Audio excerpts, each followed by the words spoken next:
Praise the Lord. Welcome to Family Talks. We have been talking topics and subjects that will be helpful to strengthen the families.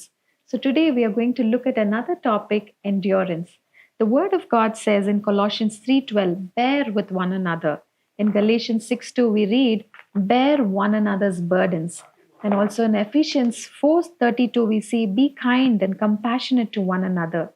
And we see a lot of scriptures, God teaching us, to bear with one another.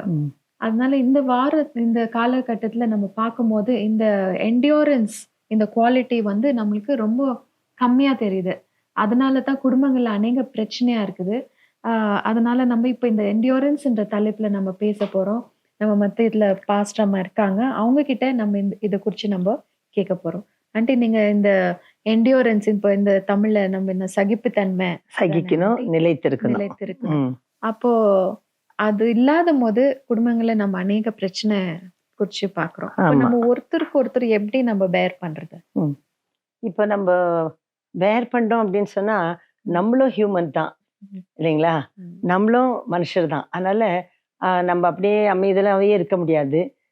நம்மளுக்கு பல பிரச்சனைகள், நமக்கும் கோபம் வரும், நமக்கும் பொறுக்க முடியாத நிலைமை வரும், சகிக்க முடியாத நிலைமை வரும். அப்படிப்பட்ட நிலைமைகள் வரும் பொழுது நம்ம என்ன செய்யறது? பாருங்க, நம்ம வேதத்துல வாசிக்கும் பொழுது குடும்பம் அப்படின்னு எடுத்துக்கும் போது ரெபேக்காள், ஈசாக்கு குடும்பம். ரெபேக்காளுக்கு குழந்தை இல்லாத இருக்குது. அப்ப ஈசாக்கு என்ன பண்றாரு? அவளுக்காக ஜெபம் பண்றாரு. ஜெபம் பண்ணோடனே அவளுக்கு வயிற்றுல பார்த்தா 2 குழந்தைகள் வந்துரு. அவளுடைய கர்ப்பத்துல 2 பிள்ளைங்க மோதி அடி. அப்போ உடனே போயிட்டு, ஐயோ என்ன எனக்காக ஜெபம் பண்ணீங்க, எனக்கு இவ்வளவு கஷ்டமாயிடுச்சு அப்படின்னு சொல்லிட்டு போயிட்டு அங்க போயிட்டு மோதல. அவ என்ன பண்றா அப்படின்னு சொன்னா, இது என்ன ஆகுமோ அப்படின்னு கர்த்தர்ட்ட போய் கேட்கிறா. அதை நம்ம இதுல ஆதியாகமத்துல ஜெனசிஸ்ல நம்ம அதை வாசிக்கிறோம். 25:22 நம்ம அதை வாசிக்கிறோம். அப்போ அவள் போயிட்டு ஆண்டுகிட்ட கேட்கறதுனால ஆண்டு என்ன பண்ற, தெளிவா அவளுக்கு பதில் சொல்றாரு. அதனால சில நேரத்துல நம்மளுக்கு குடும்பங்கள்ல பிரச்சனைன்னு வரும்பொழுது நம்மளால சகிக்க முடியாத தன்மை வந்துடும். அந்த நேரத்துல உடனே அந்த இடத்துல நம்ம ஸ்டாப் பண்ணி என்ன பண்ணோம், சரி let's go to another person அப்படி நம்ம என்ன செய்யணும், வேற மனுஷர்கிட்ட போயிடாதபடிக்கு ஆண்டுகிட்டே போகணும். ஏன்னா நம்மளுக்கு பிரச்சனைன்னு வரும்போது முதல்ல நம்ம அதை தேவன் இடத்துல கொண்டு வரணும். அமைதியாவும் இருக்கணும் இல்லைங்களா? ரெபேக்கா பாத்தீங்கன்னா அந்த ஒரு நல்ல ஒரு சொந்த குணமா ஆமா, அவங்க உடனே ஒரு ஆர்குமெண்ட்ல போல கர்த்தர்ட்ட போயிட்டு கர்த்தர்ட்ட போய் கேட்கும் பொழுது ஆண்டு அவளுக்கு திட்டமா சொல்றாரு, உன்னுடைய கர்ப்பத்துல 2 பிள்ளைங்க வரும். சோ நம்மளுடைய பிரச்சனைகளுக்கு ஆண்டவர் என்ன பண்றாருன்னா சரியான பதில்களை நமக்கு கொடுப்பார். அப்ப நம்மளுக்கு பிரச்சனை. ஆனா இன்னொரு காரியம் இருக்குது பாருங்க, யாக்கோபனுடைய வாழ்க்கையில பார்க்கும் பொழுது ரேச்சல், ராகேல் இருக்கிறா. ராகேலும் யாக்கோபும் ரொம்ப நேசிச்சாங்க. ஆனா ராகேலுடைய கர்ப்பத்தை கர்த்தர் அடைச்ச போது இவன் ஆண்டுகிட்ட போல யாக்கோபிட்ட போய் கேக்குறா, எனக்கு பிள்ளை கொடு இல்லைன்னா நான் சாகுறேன். அப்போ அவனுக்கு கோபம் வந்துருது. அது நீங்க ஜெனசிஸ் 50:31 நீங்க படிக்கலாம். அவனுக்கு கோபம் வந்து என்ன சொல்றான், நான் என்ன தேவனா உனக்கு பிள்ளை கொடுக்க, தேவன் தான் உனக்கு கர்ப்பத்தை அடிச்சு வச்சிருக்காருன்னு சொல்லிட்டு அவன் திட்டுறான். 2வது and he is Poynting out, தேவன் உன்னை அடிச்சு வச்சிருக்காரு, உன் கர்த்தர் உனக்கு உதவி. பாத்தீங்களா, அது எவ்வளவு பெரிய ஹர்ட் பாத்தீங்களா? அவளுக்கு ரொம்ப பெரிய துக்கம் வந்திருக்கும். ஐயோ கர்த்தர் என் கர்ப்பத்தை அடிச்சாருன்னு என் புருஷனை சொல்லிட்டானே. அப்ப அவளுக்கு ரொம்ப துக்கம் ஆயிடுது. பட் அவர் God is a compassionate God. உடனே என்ன பண்றாரு, அவன் அந்த வார்த்தையை சொன்ன பிற்பாடு, தேவன் உன் கர்ப்பத்தை அடிச்சாருன்னு சொல்லிட்டானே, உடனே கர்த்தர் அவன் கர்ப்பத்தை திறந்து அவளுக்கு யோசேப்பை கொடுத்துறாரு. பாத்தீங்களா? அதனால இதுல நம்ம என்ன தெரிஞ்சுக்கிறோம்னா, குடும்பங்கள்ல நம்மளுக்கு பிரச்சனை வரும். நம்ம ஹஸ்பண்ட் ஒய்ஃபா நம்ம இருக்கிறோம், அதுக்குன்னு சொல்லிட்டு நம்மளுக்கு கோவம் வந்துச்சுன்னு சொல்லிட்டு நம்ம பிரிஞ்சு ஓடுறதுக்காக இல்ல, நம்ம we have to endure to the end. ஏன்னா இந்த உலகத்துல இருக்க எல்லா வேலையும் நீங்க பார்க்கும் பொழுது கொஞ்ச நாள்ல முடிஞ்சிடும். ஆனா இந்த ஃபேமிலி செட்டப்ன்றது தேவனால உண்டான ஒரு பெரிய திட்டம். இந்த மனுஷனுக்கு இந்த மனுஷி ஆண்டு நியமிக்கிறார், இந்த குடும்பத்துக்கு இந்த பிள்ளைகள் அப்படின்னு ஆண்டு தரார். இதை நம்ம காத்துன்னு போனோம். கணவனும் காத்துக்கணும், மனைவியும் காத்துக்கணும், பிள்ளைகளும் கீழ்ப்படிந்து இருக்கணும். இப்படி எந்த குடும்பம் இருக்குதோ நல்லதொரு குடும்பம் பல்கலைக்கழகமா. It is a university. Everybody can learn lessons from them.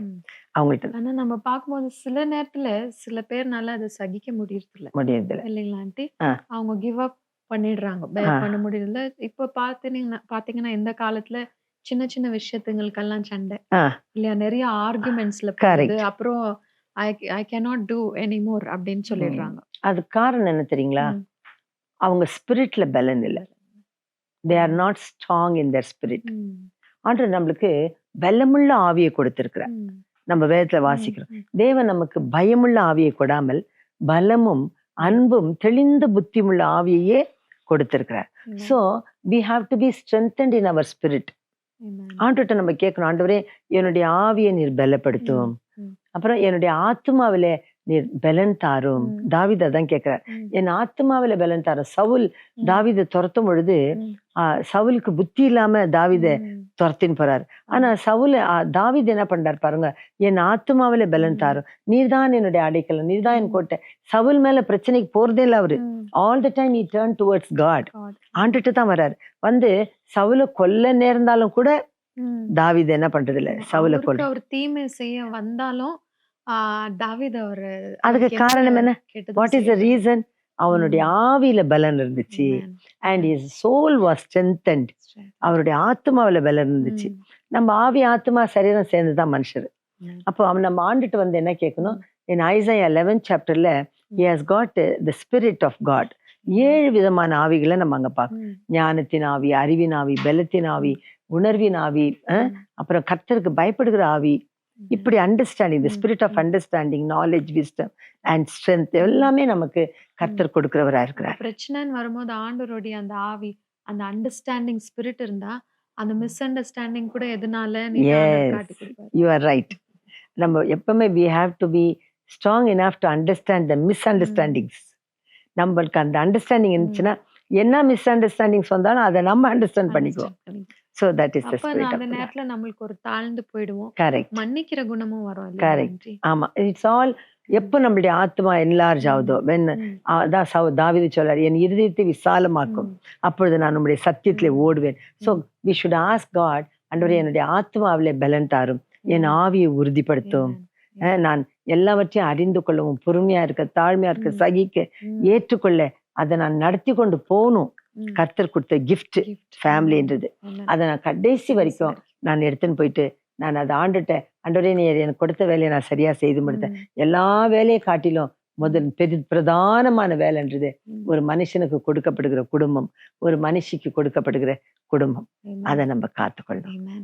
அப்போ நம்ம ஃபேமிலின்னும் போது பெர்ஃபெக்ட்டா இருக்காது, ஒரு மூவி போல இருக்காது. ஆ, அநேக பிரச்சனை ஆமா. வந்துன்னு தான் இருக்கும், நம்ம ம். கடைசி வரைக்கும் வரும். ஆனா அதெல்லாம் நம்ம எப்படி பேர் பண்ணி, நம்ம எப்படி ஜெயிச்சு கடைசி வரைக்கும் நம்ம கரெக்ட். என்ஜூர் பண்றோம்ன்றது ஆ. நம்ம கையிலயும் இருக்கு ஆமா இல்லைங்களா? ஆமா, அதுக்கு நமக்கு ஆண்டவர் உதவி உதவி செய்வார். செய்வார். ஒரு சின்ன வேலைக்கே நம்ம ம். மற்றவங்க எல்லாம் உதவி கேட்கிறோம். ம். அப்படியே இது ஒரு பெரிய வேலை. குடும்பம்ன்றது it is not easy joke. ம். நீங்க சொன்ன மாதிரி ஏதோ ஒரு சினிமால ஒரு 3 hour பாக்குறது இல்ல. ம். இது நம்ம வாழ்நாள் எல்லாம் ஆண்டவர் எப்படி சிலுவைய ம். கடைசி வரைக்கும் சுமந்துன்னு போனாரோ, அது போல ஃபேமிலின்றது கூட நான் it is not a rose bed. ம். அது வந்து it is not a bed of roses. ஆமா. ரொம்ப நம்மளுக்கு அதுல ட்ரையல்ஸ் அண்ட் ட்ரிபுலேஷன்ஸ், ரொம்ப நம்மளுக்கு கஷ்டங்கள் எல்லாம் வரும். ம். நான் எப்பவுமே சொல்வேன், it is a cross to you. Cross. You have to bear it till the end. Amen. சரிங்களா? நீங்க சிலுவையை சுமந்துன்னு போனாதான் கடைசியில அந்த சிலுவையே உங்களை உயர்த்தி காட்டும். Amen. You will be victorious. Amen. உங்களுடைய அந்த ட்ரையல்ல நீங்க ஜெயம் எடுக்கணும். Amen. ஸோ அதனால இதெல்லாம் சுலபம் நினைச்சுக்காதீங்க, கஷ்டம்தான். But we have to go through it. Amen. நம்ம அது வழியா போகும்பொழுது நமக்கு வெற்றியும் தருவார், ரிவார்டும் கிடைக்கும் நமக்கு.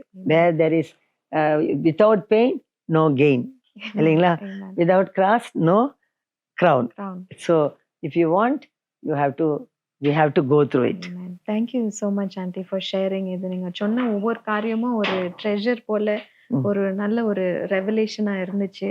அதனால இன்னைக்கு நம்ம ஜெபிக்கலாம். இந்த மாதிரி நம்மளோட வாழ்க்கையில அநேக சஃபரிங் வந்தாலும் அதை நம்ம எப்படி என்டியூர் பண்ணோம் அப்படின்னு நம்ம வசனத்தின் மூலியமா நம்ம இன்னைக்கு கத்துக்கணும். அதனால நம்ம இன்னைக்கு ஆண்டவர்கிட்ட கேட்கலாம், ஆண்டவரே எங்க இருதயத்தை விசாலப்படுத்துங்க. அப்புறம் எந்த ஒரு பிரச்சனை வந்தாலும் நம்ம முதல் திரும்புற நபர் வந்து ஆண்டவரா இருக்கணும். ம். அப்புறம் கடைசி வரைக்கும் இந்த குடும்பத்தை நடத்தி கொண்டு போக ஆண்டவர் நம்மளுக்கு பலன் கொடுக்கணும். ஆமா, இதுக்கெல்லாம் நீங்க நம்மளுக்காக ஜெபிங்க aunty. கண்டிப்பா. ஜெபம். இதாவே நாங்கள் நன்றியோடு ஸ்துதிக்கிறோம். ஆண்டவரே, ஆண்டவரே நீர் எங்கள் கையில குடும்பத்தை கொடுத்திருக்கிறீர். இது எவ்வளோ ஒரு பெரிய கிஃப்ட் ஆண்டவரே. எங்களை நம்பி நீர் இந்த குடும்பத்தை கொடுக்க. எத்தனையோ பேருக்கு Amen. குடும்பம் இல்லை, புருஷன் இருந்தால் மனைவி இல்லை, மனைவி இருந்தால் பிள்ளைகள் இல்லை. இது போல பல குடும்பங்கள் சிதறி சீர்கெட்டு போய் கிடக்கிற இந்த நாட்களிலே கர்த்தாவே எங்களுக்கு கொடுத்த குடும்பங்களை நாங்கள் பத்திரமாய் பாதுகாக்க உதவி செய்யும். ஆண்டவரே, பிரிந்து கிடக்கிற கணவன் மனைவி கூட ஒன்றாய் சேர்த்தரலும். இது நிமித்தம் பிள்ளைகளுடைய மனம் கஷ்டப்படாதபடிக்கு, அவர்கள் நம்பிக்கை இழந்து போகாதபடிக்கு, தைரியம் இல்லாதபடிக்கு அந்த பிள்ளைகள் தவிக்கிறதை நாங்கள் பார்க்கிறோம்.